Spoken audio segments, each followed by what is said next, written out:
Today we are reading Franklin is Bossy by Paulette Bourgeois and Brenda Clark. Franklin the turtle could zip zippers and button buttons.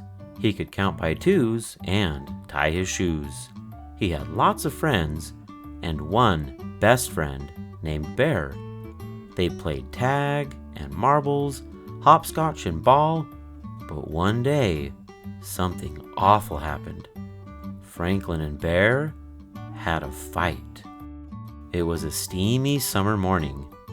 Franklin told his friends, "Let's play marbles." and they did. After a while, Franklin said, "I'm tired of marbles. Let's have a race." "You always pick the games," grumbled Bear. Franklin paid no attention. They started to run. Bear was in the lead. Goose followed close behind. Franklin saw that he was losing and cried out, "Slowest one wins," as he crawled across the finish line last. "That's not fair," said Bear. Franklin ignored him. "I'm tired of running. Let's play baseball." Bear did not put on his mitt. He did not put on his cap.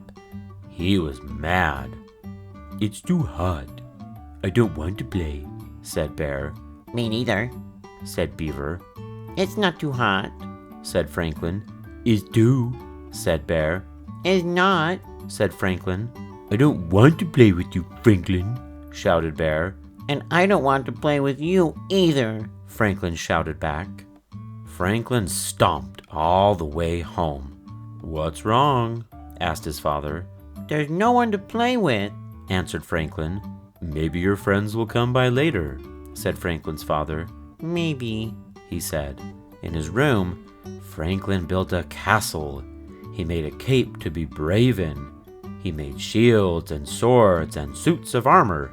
He drew pictures. He played house. He read stories.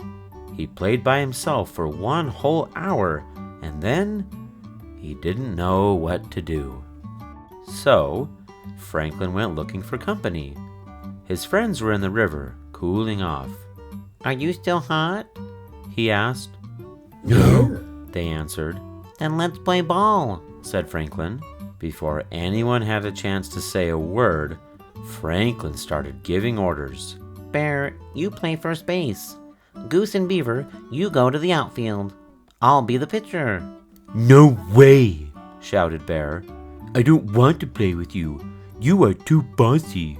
All of Franklin's friends nodded. Bear's right. They said. Franklin turned his back and went home.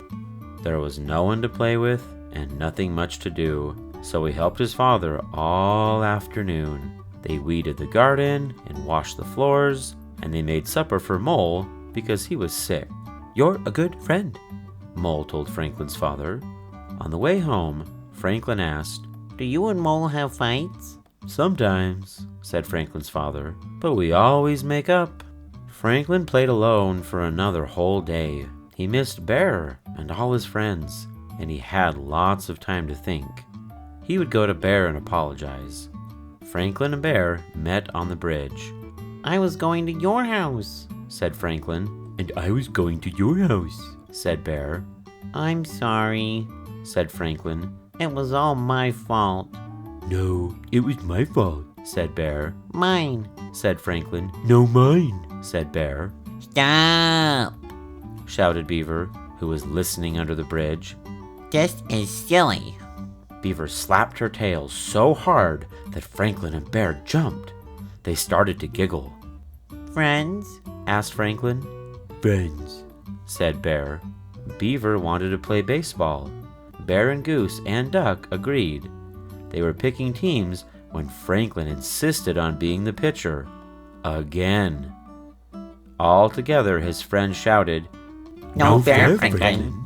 Franklin knew they were right. He couldn't always be pitcher. It was his turn to play in the outfield. And it wasn't so bad, for although Franklin didn't catch a single ball, he did catch lots of flies.